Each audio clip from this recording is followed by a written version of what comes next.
त्याच्यामध्ये हा पाठ झाल्यानंतर थोडीशी चर्चा पण आपण करूया. बघा 5 नंबर त्या ठिकाणी आपल्या पुस्तकामध्ये आहे कवळे हे एक दुर्गम गाव आहे. तिथून सगळ्यात जवळच्या शहरात रस्त्याने जायला 6 तासांचा प्रवास करावा लागतो. कवळेमधून जाणारा आणि त्यातला जवळच्या शहराशी जोडणारा लोहमार्ग बांधण्याची योजना आहे. त्यामुळे ते गाव भारताच्या इतर भागांशी जोडले जाईल. सर्व प्रवासी गाड्यांसाठी कवळे हा थांबा असल्याने जवळच्या शहरात जाण्यासाठी फक्त 2 तास लागतील. ओके, पुढं आवाज नका करू, आवाज करू बाहेर काढून देईल. बसायचं तर शांत बसायचं, नाही तर बाहेर जायचं. लोहमार्ग पाडण्यासाठी गावातील काही घरे तसेच गावातील शाळा पाडावी लागेल. पाडलेल्या इमारतींसाठी पर्यायी जागा कवळेपासून 3 किमी अंतरावरती येण्यात येईल. कवळेमधील लोकांची हा पर्याय स्वीकारण्याची तयारी नसेल तर लोहमार्ग दुसरीकडे हलवला जाईल. मग तो 10 किमी अंतरावर असलेल्या दुसऱ्या एका गावामध्ये जाईल. तुम्ही वाचलेलं समजलं बरोबर. आता तुम्हाला याच्याबद्दल मी काही प्रश्न विचारणार. काय विचारणार? हा, मग आता तुम्हाला त्याची काय द्यायची, कशी द्यायची, तुम्हाला काय वाटतं या पद्धतीचं उत्तर तुम्ही द्यायचं. बरोबर. बघा बाळा, तू सांगा ती लोहमार्ग बांधण्यात यावा. गावातील शाळा वगैरे काही 3 किलोमीटर अंतरावरती पर्यायी जागेवर बांधण्यात यावीत का? तर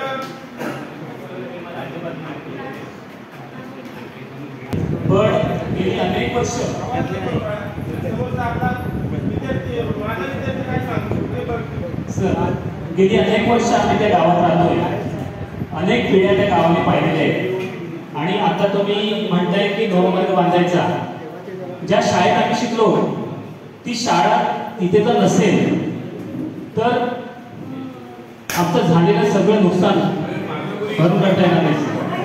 त्यामुळे महाराष्ट्र नाही हे मला सर आवडणार नाही. धन्यवाद. No hand technique. बरोबर करतो तू. असं नाही करायचं.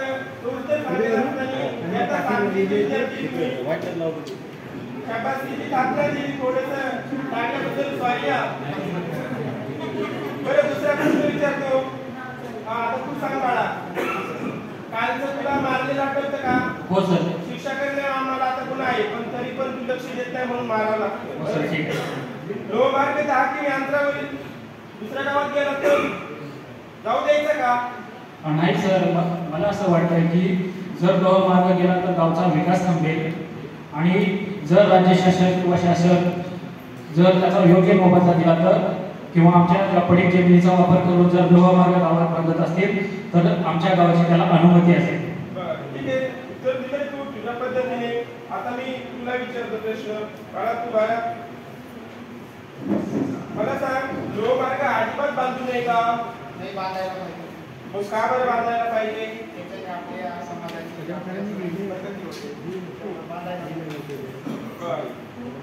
ठीक आहे. मग आपण 4था प्रश्न घेऊया.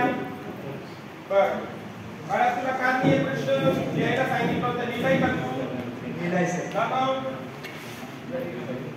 आणि काय हे अक्षर काढले जसे कुत्र्याचे पाय मांजराला, मांजराची कुत्र्याला शी शी शी. लिखाण करीत जा की तू. नाही,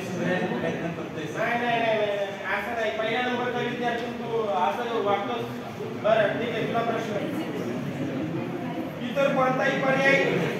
आता तुला या विद्यार्थ्यांनी सांगितलं, या विद्यार्थ्यांनी सांगितलं, त्या विद्यार्थ्यांनी सांगितलं लोहमार्ग त्या गावामध्ये बांधायचा की नाही. याच्यामध्ये तुझ्या 2 बाजू सांग. एक तर नाण्याची एक बाजू सांगायची, दुसरी सांग किंवा दोन्ही सांग. सर, मला असं वाटतंय की लोहमार्ग बांधायला पाहिजे.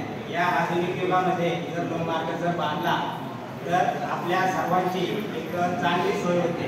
आपला जो जास्त जाणारा वेळ आहे तो या लोहमार्गामुळे कमी होईल. आणि याच्यामुळे आपल्या जे वाहतुकीचे जे आपला जास्त आपला वेळ जाणार आहे तो या लोहमार्गामुळे काही प्रमाणात का व्हायना तो कमी जाणार आहे. तर मला असं वाटतंय की नो मार्क बांधण्यात यायला पाहिजे. लक्ष द्या सगळ्यांनी. बघा या विद्यार्थ्यांनी खूप छान पद्धतीने उत्तर सांगितलं. मस्त, वेल डन. आता मात्र बघा या मतामतांमधील आपण दोन बाजू पाहिल्या, एक तर पॉझिटिव्ह पाहिली आणि एक तर निगेटिव्ह पाहिली. माझं तर म्हणणं असं आहे नो मार्ग आलाच पाहिजे. जर नो मार्ग बांधला तर त्या ठिकाणी असणाऱ्या स्थानिकांना पटकन मार्केटमध्ये आपला माल मोठ्या शहरामध्ये घेऊन येता येईल. स्थानिकांमधला जो प्रवास आहे तो अत्यंत जलद गतीने होईल आणि हा मार्ग बांधत असताना शासन आपल्याला मदत करणार आहे. त्यामुळे आपण सुद्धा शासनाशी त्या ठिकाणी सहकार्य करू. गावचं कल्याण होत असेल तर आपण सगळ्यांनी घरी जाऊन आपल्या बालकांना ही गोष्ट सांगितली पाहिजे. सांगणार ना? हो, आम्ही नक्की सांगणार. नक्की सांगा. तर आता या ठिकाणी हा तास संपवतो, त्याच्यानंतर दुसरा पण तास लगेच चालू करतो.